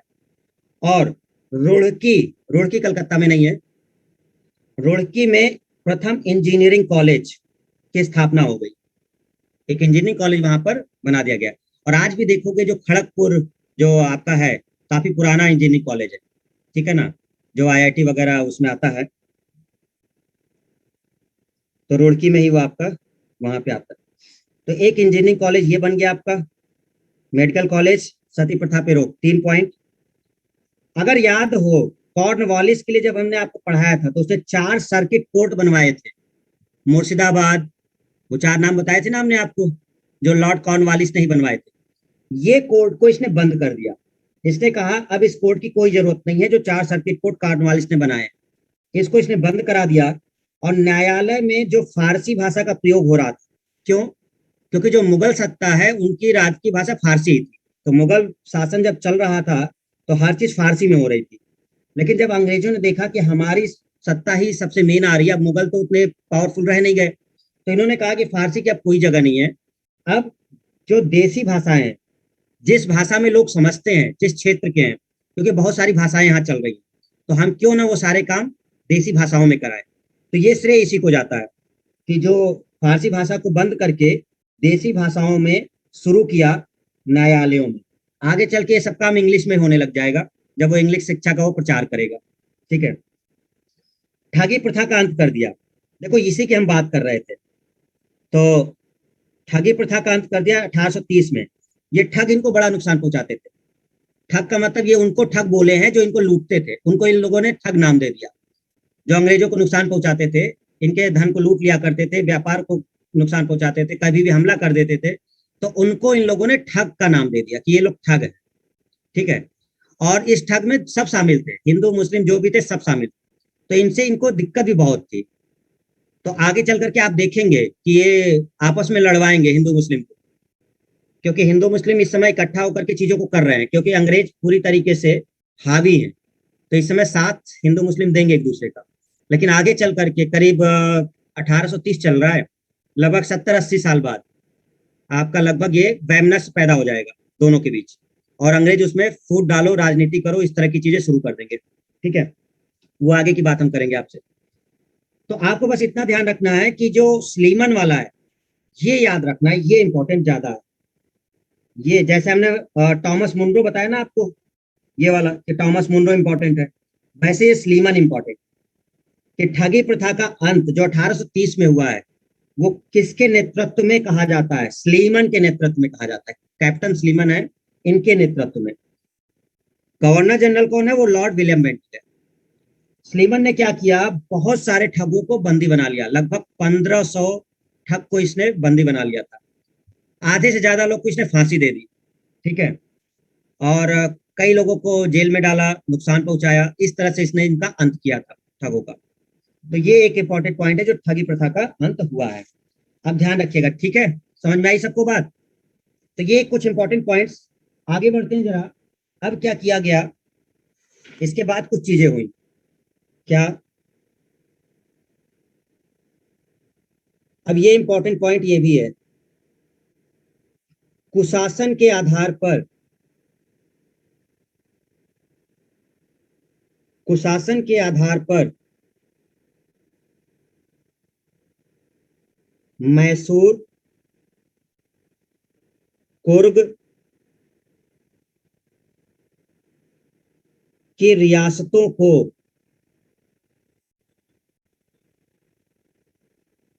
का विलय कर लिया। ये क्वेश्चन पूछा जाता है ऑब्जेक्टिव पेपर में। मैसूर का विलय किया है 1831 में, और कुर्ग का किया है 1834 में। ये क्वेश्चन बनता है, ध्यान रखिएगा। मैसूर और कुर्ग। क्वेश्चन कैसे बनता है वो हम बता देते हैं। कुशासन के आधार पर, कुशासन के आधार पर किस राज्य का विलय कंपनी में कर लिया गया था? तो कुशासन के आधार पर मैसूर और कुर्ग का विलय विलियम बेंटिंग ने अंग्रेज कंपनी के उसमें कर लिया था। ये बहुत इंपॉर्टेंट है, इसको भूलना मत। वैसे सारे इंपॉर्टेंट है, देखो। सती प्रथा ज्यादा इंपॉर्टेंट है, ठगी प्रथा इंपॉर्टेंट है, ये दो सबसे इंपॉर्टेंट है, ठीक है। और तीसरा अगर हम कहें तो एक कुशासन वाला है। बीच वाला तो जानने के लिए है, ठीक है, वो बहुत ज्यादा नहीं आता, लेकिन ये 3 पॉइंट सबसे इंपॉर्टेंट है। बाकी ये बंगाल का अंतिम गवर्नर और भारत का प्रथम गवर्नर जनरल, ये दो इंपॉर्टेंट पॉइंट्स है, ठीक है। चलिए आगे देखते हैं। आगे इसको जरा समझो।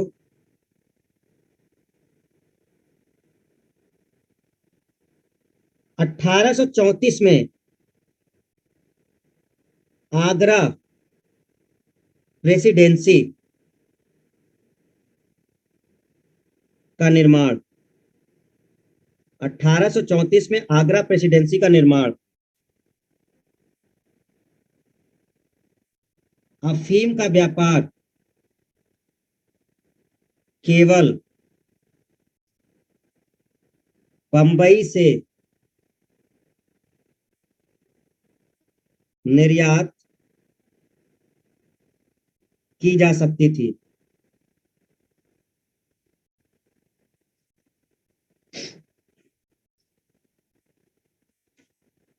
ठीक है।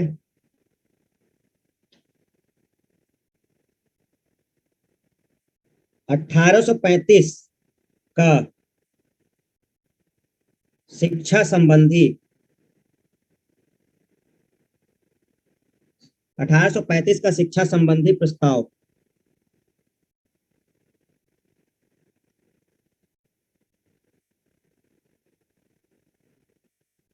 अंग्रेजी भाषा को उच्च शिक्षा का माध्यम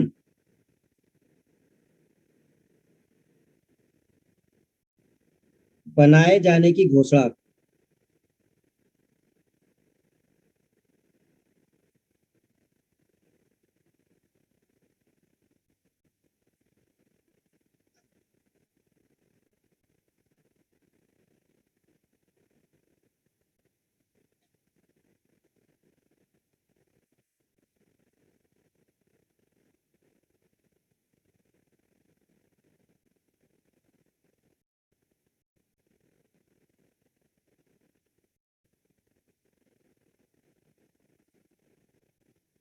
1833 का चार्टर एक्ट आया।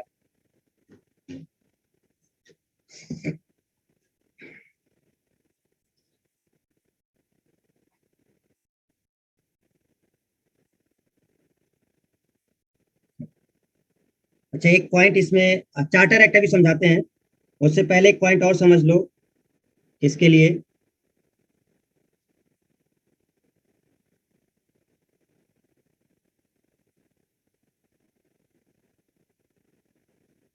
सामाजिक तथा प्रशासनिक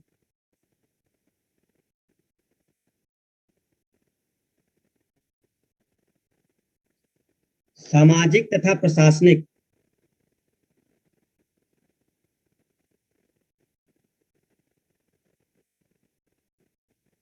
सुधारों के कारण जाना जाता है। ये असल में ऑब्जेक्टिव क्वेश्चन एक बना हुआ है, इस पॉइंट को याद रख लीजिएगा। बाकी हम कुछ चीजें समझा देंगे आपको। ये क्वेश्चन डायरेक्ट बना है, किसको सामाजिक तथा प्रशासनिक सुधारों के लिए जाना जाता है।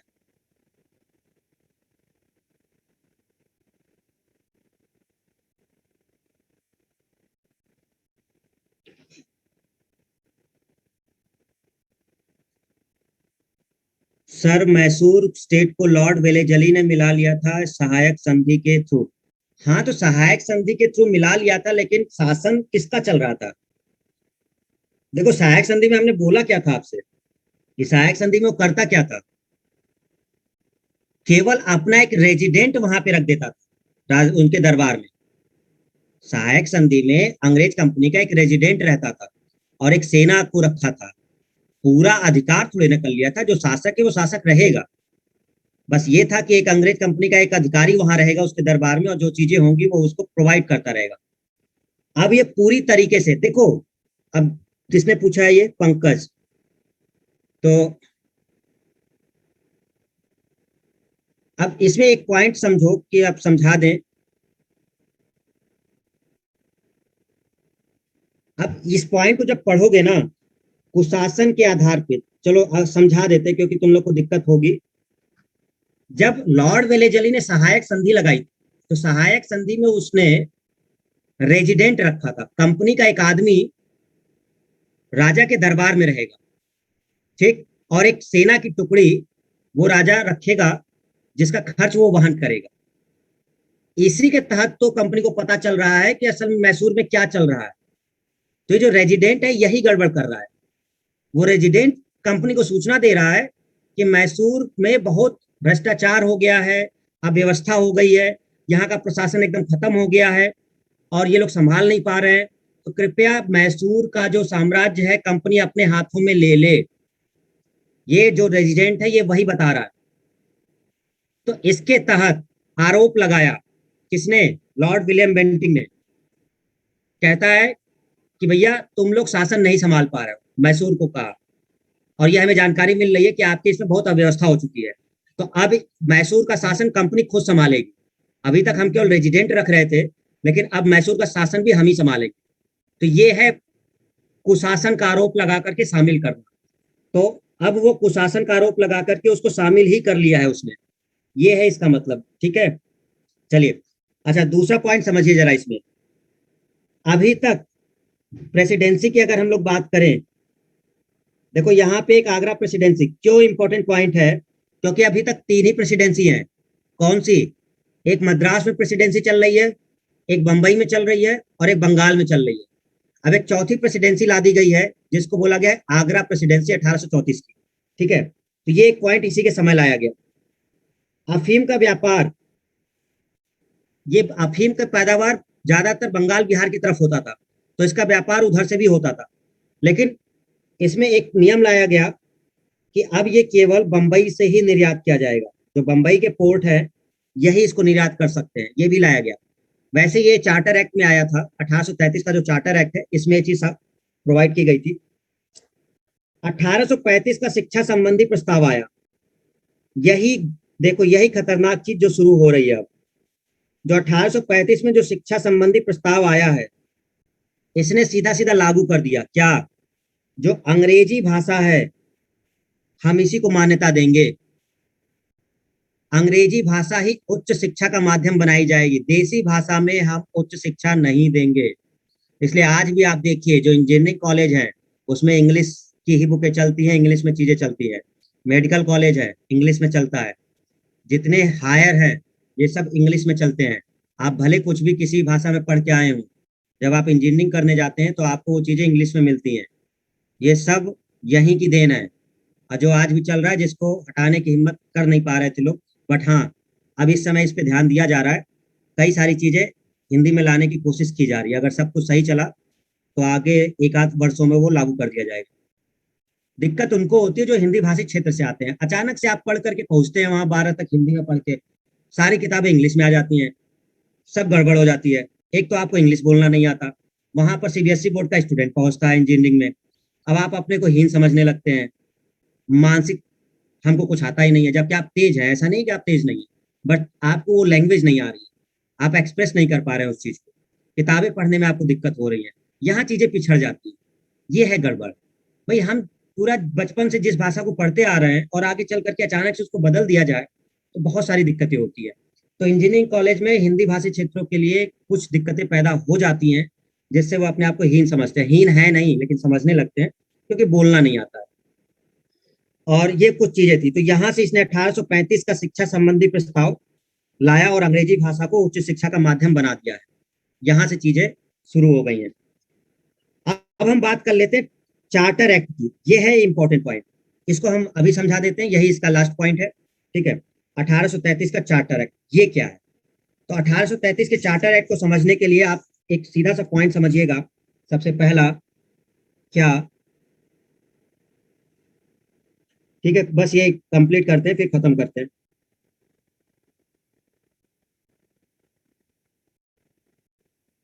बंगाल के गवर्नर जनरल को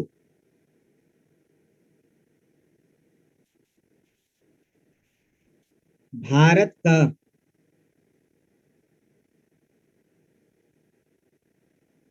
गवर्नर जनरल बना दिया। बंगाल के गवर्नर जनरल को भारत का गवर्नर जनरल बना दिया।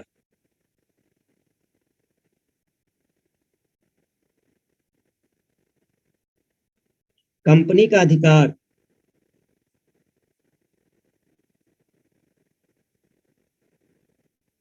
20 वर्षों के लिए बढ़ा दिया।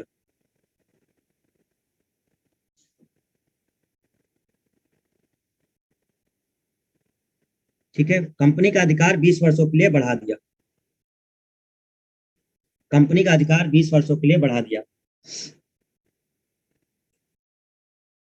किसी महानायक का उपदेश किसी को कमजोर करना है तो उसकी भाषा धर्म बदल दो। किसी देश को खत्म करना है तो उसकी शिक्षा व्यवस्था और संस्कृति को खत्म कर दो। ये है पॉइंट, एग्जैक्ट ये है। ठीक है देवेंद्र, किसी को अगर खत्म करना है तो उसकी संस्कृति और उसकी शिक्षा व्यवस्था को खत्म कर दो, ये एग्जैक्ट है। ठीक है,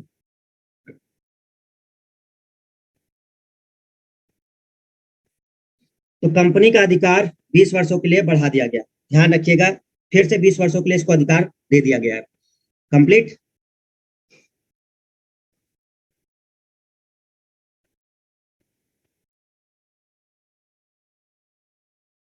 यही अफगानिस्तान में हुआ है। हाँ, तुम लोग ज्ञान बहुत रखते हो हैं, सब इधर उधर का। अंग्रेजों को इस अधिनियम अंग्रेजों को इस अधिनियम के तहत बिना लाइसेंस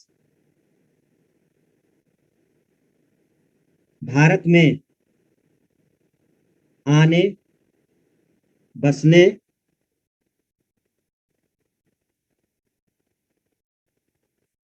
व्यापार करने की अनुमति मिल गई।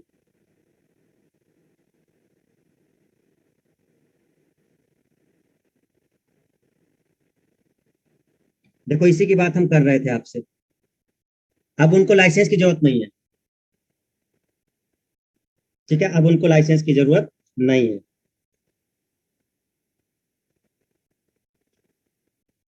ईस्ट इंडिया कंपनी के व्यापारिक अधिकार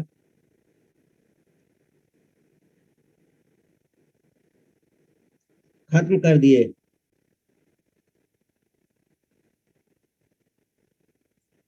अब ईस्ट इंडिया कंपनी केवल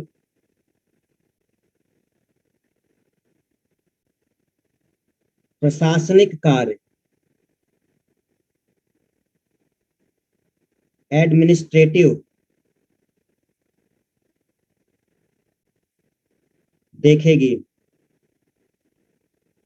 केवल प्रशासनिक कार्य देखेगी।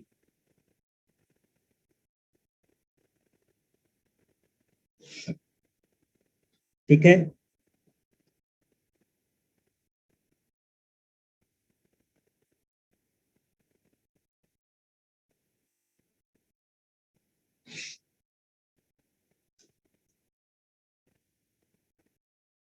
हो गया। अगला लिखिए इसमें,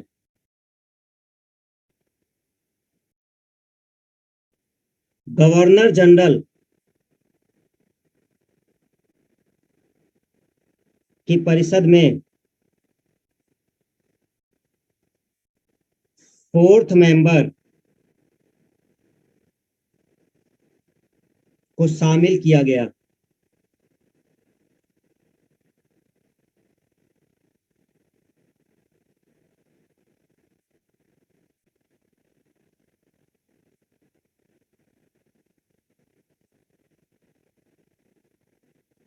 लॉ मेंबर था ये, शामिल किया गया। ठीक है, नोट करिए, लॉ मेंबर को शामिल किया गया।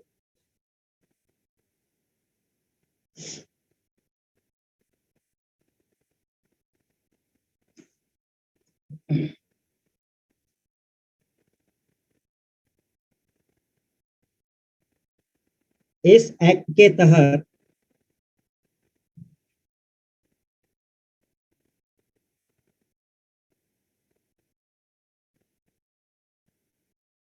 योग्यता को ही सेवा का आधार स्वीकार कर लिया गया।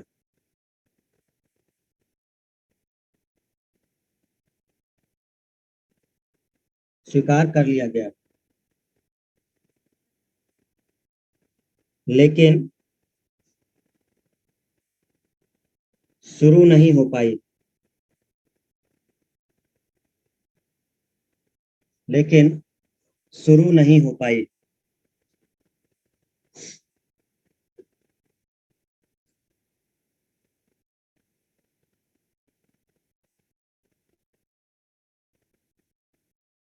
ठीक है, चलिए समझते हैं 1833 के चार्टर एक्ट को। बस खत्म कर रहे हैं क्योंकि क्लास भी है हमारी। समझते हैं इसमें कि क्या है।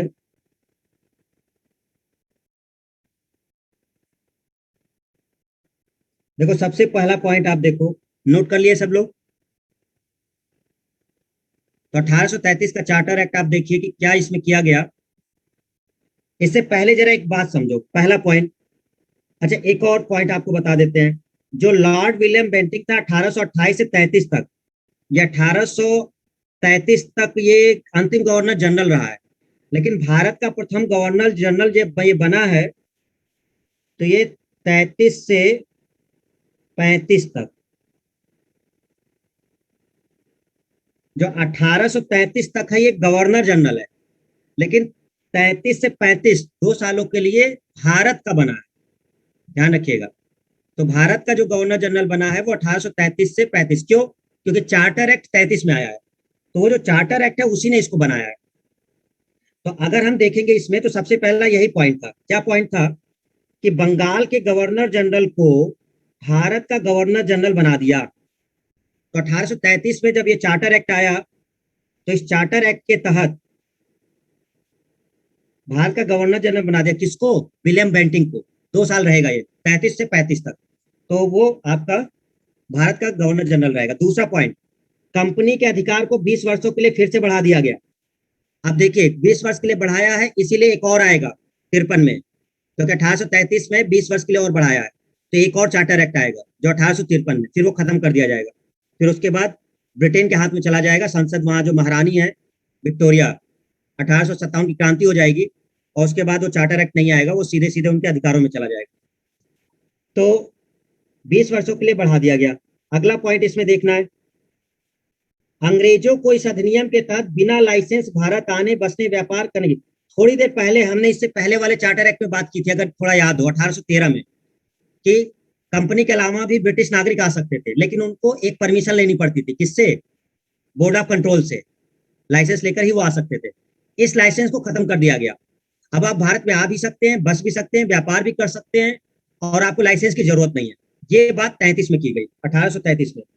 ठीक, ईस्ट इंडिया कंपनी के व्यापारिक अधिकार खत्म कर दिए गए। देखिए थोड़ी देर पहले हमने आपको बात किया था, व्यापारिक अधिकार मोनोपोली जो है वो 1813 में खत्म किया गया था, लेकिन दो व्यापार पे अभी भी अधिकार था इनका। कौन सा व्यापार? भारत के साथ चाय का व्यापार और चाइना के साथ जो ट्रेड है। 1833 में ये भी खत्म हो गया, ये भी, इससे भी मोनोपोली हट गई। अब कोई भी कर सकता था चाय का व्यापार भारत से और चाइना से भी कर सकता था। तो यही यही पॉइंट है ये, ईआईसी के व्यापारिक अधिकार खत्म कर दिए गए। तो अब इसकी जो मोनोपोली थी वो सब खत्म हो चुकी है, अब कोई भी कर सकता है व्यापार। ईआईसी केवल अब, ईआईसी का मतलब ईस्ट इंडिया कंपनी, प्रशासनिक कार्य देखेगी। अब इसको पूरी तरीके से एडमिनिस्ट्रेटिव बॉडी बना दिया गया है। अभी तक ये सब देख रही थी, एडमिनिस्ट्रेटिव भी देख रही थी, प्रशासन का काम भी देख रही थी, व्यापार भी देख रही थी। तो अब व्यापार से मोनोपोली खत्म कर दी गई है, तो अब व्यापार कोई भी कर सकता है। तो इसको कौन से अधिकार दे दिए गए? एडमिनिस्ट्रेटिव, प्रशासन का। आप नियम बनाइए, कानून बना सकते हैं, आप टैक्स के लिए कानून बना सकते हैं, गवर्नर जनरल की नियुक्ति कर सकते हैं आप, लेकिन परमिशन वहां से लेनी पड़ेगी गवर्नर जनरल की नियुक्ति के लिए, लेकिन कर सकते हैं आप। किसी के नाम को रिकमेंड कर सकते हैं कि हमें ये गवर्नर जनरल बनवाना है, बट ये पारित कौन करेगा? तो बोर्ड ऑफ कंट्रोल जो वहां बैठी हुई है ब्रिटिश संसद में, वो आपकी करेगी। तो ये अधिकार दे दिए गए, ये बोला जाता है प्रशासनिक। अभी तक आपने देखा होगा कि 3 मेंबर थे। सबसे पहले जब रेगुलेटिंग एक्ट आया था तो 4 मेंबर थे गवर्नर जनरल के लिए, फिर बीच में एक हटा दिया गया था, केवल 3 सदस्य रखे गए थे, फिर से 4 सदस्य बनाए जा रहे हैं। लेकिन इस बार जो चौथा सदस्य बनाया जा रहा है वो कानून का जानकार है। हम फिर से रिपीट कर रहे हैं, रेगुलेटिंग एक्ट में गवर्नर जब वो जो बनाया गया था गवर्नर जनरल, उसके लिए रेगुलेटिंग एक्ट में 4 सदस्यों की एक परिषद रखी गई थी, लेकिन आगे चल करके एक को हटा दिया गया था, 3 सदस्य हो गए थे। अब जाके 1833 में चौथा सदस्य फिर लाया जा रहा है, लेकिन ये चौथा सदस्य कौन है? कानून का जानकार है, ये कानून को जानता है, उसको रखा गया है, लॉ मेंबर है। बट हाँ, परिषद में ये भाग तो ले सकता है, लेकिन वोट नहीं कर सकता, ये ध्यान रखिएगा। ये जो लॉ मेंबर है ये परिषद की बैठक में भाग ले सकता है, परिषद की बैठक में भाग ले सकता है, लेकिन वोट नहीं कर सकता।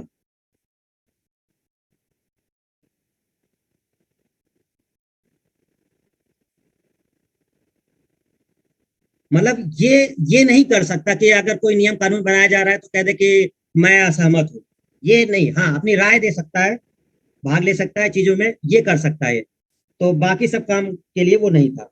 ये एक इंपॉर्टेंट पॉइंट है, ध्यान रखिएगा, ये जो चौथा ऐड किया गया है लॉ मेंबर। तो ये जरूर याद रखिएगा, कब 4 सदस्य आए थे, फिर कब हटाया गया है और फिर कौन चौथा जोड़ा गया है, पीछे का रिवाइज करोगे तो सब पता चल जाएगा। सबसे लास्ट पॉइंट, इस एक्ट के तहत योग्यता को ही सेवा का आधार स्वीकार किया गया। 1833 में ही पहली बार व्यवस्था की गई थी, योग्य जो होगा वही उसी को पद मिलेगा। कहने का मतलब, जन्म के आधार पर, धर्म के आधार पर, जाति के आधार पर आपको पद नहीं मिलेगा। सीधा सीधा आरक्षण को खत्म करने का बात हो रही थी। कहने का मतलब, अभी तक क्या चल रहा था कि जो अंग्रेज हैं, जो उच्च पद जो दिया जा रहा था वो यूरोपीय लोगों को दिया जा रहा था। मतलब जो इंग्लैंड के लोग होते थे, यूरोप के लोग होते थे, इन्हीं को बड़े पद पे रखा जाता था।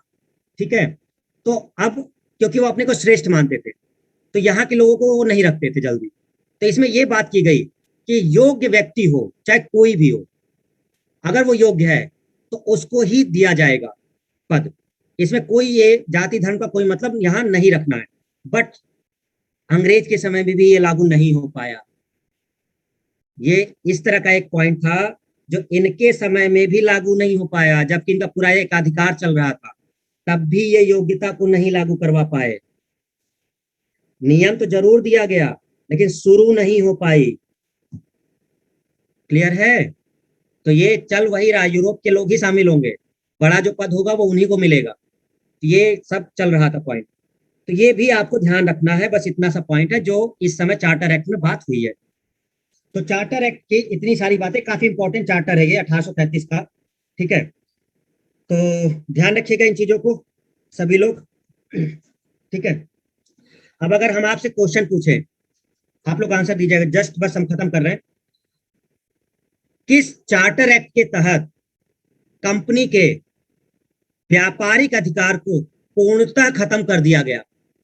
किस चार्टर एक्ट के तहत कंपनी के व्यापारिक अधिकार को पूर्णतः खत्म कर दिया गया, पूर्ण रूप से उसके व्यापारिक अधिकार को खत्म कर दिया गया?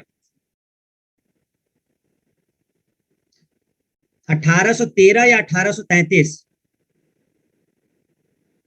1833 एकदम करेक्ट आंसर। लेकिन अगर हम कहेंगे कि कंपनी के व्यापार के मोनोपोली को खत्म किया, मतलब व्यापार पे जो एक अधिकार था उसको खत्म किया, लेकिन चाय और चाइना के साथ जो व्यापार था वो चलता रहा, ये 13 वाला होगा। ये किसका, कौन सा होगा? 13 वाला होगा। ठीक है, ईसाई मिशनरी भारत किस एक्ट के तहत आए? 13 के तहत आए। किस तहत क्या है? 13 के तहत आए। ठीक है, जो गवर्नर जनरल की काउंसिल परिषद थी जिसमें 3 सदस्य थे, उसमें चौथा सदस्य ऐड किया गया जो कि कानून का जानकार था, वो किस एक्ट के तहत हुआ? 1833 के तहत। ये छोटे छोटे पॉइंट है जो आपको ध्यान रखने हैं। ठीक है, और किस एक्ट के तहत, किस चार्टर एक्ट के तहत बंगाल के गवर्नर जनरल को भारत का गवर्नर जनरल बना दिया गया? किसको बनाया गया? 1833 के तहत। और कौन बना पहला? Lord William Bentinck. तो अब यहां से हम लोग पढ़ेंगे भारत का गवर्नर जनरल, पहला ये बन जाएगा जो 33 से 35 तक रहेगा। ठीक है, आप लोग रिवाइज करिए क्योंकि अब काफी देर हो रहा है, अब हमारी क्लास भी है, अब निकलना होगा। ठीक है, तो आप लोग रिवाइज कर लीजिएगा। वीडियो अपलोड हो गया है, शायद हमें लगता है वीडियो अपलोड किया गया है, देख लेना, नहीं तो शाम तक अपलोड करवा देंगे। ठीक है, क्योंकि कुछ वीडियो अपलोड हुए हैं अभी। जरा अपनी शक्ल दिखाओ सब लोग, जरा 2 मिनट के लिए शक्ल देख ले जरा। भाई शक्ल देखना जरूरी है भाई, नेट का आप क्या 2 मिनट के लिए नेट खोल सकते हो? हाँ, थोड़ा सच सवर लो सब लोग। हाँ ठीक, वेरी गुड। रौनक, मनीषा, पंकज, पिंकी, आरती, दीपक, प्रेषिका नाम है, प्रेषिका, ज्ञान प्रभा, मनोज। देख तो ले कौन कौन ऐड है इसमें, भाई जानना है। एक तो ये वाला कभी ओपन नहीं होता, प्रीति भारद्वाज, ये आज तक हमने इसकी शक्ल नहीं देखी। ये कौन है जो लेक्चर लेता है? पहले लेक्चर से लेके आज तक कभी शक्ल ही नहीं आई कि ये लेक्चर लेती है, सो जाती है, क्या करती है। हर्षवर्धन, बड़ा सुंदर दिख रहा है हर्षवर्धन। ठीक, हाँ, थोड़ा स्पाइक स्पाइक कर लो बाल को, है ना। हाँ। गोविंद, कोमल धुरिया, अरुण, बस बाकी सब सो गए हैं। ये जितने ओपन नहीं हो रहे हैं ना, ये बहुत ज्ञानी लोग हैं। ठीक, चलिए ओके, ठीक है, thank you class, thank you everyone. खत्म करते हैं बस, रिवाइज कर लीजिएगा सब लोग।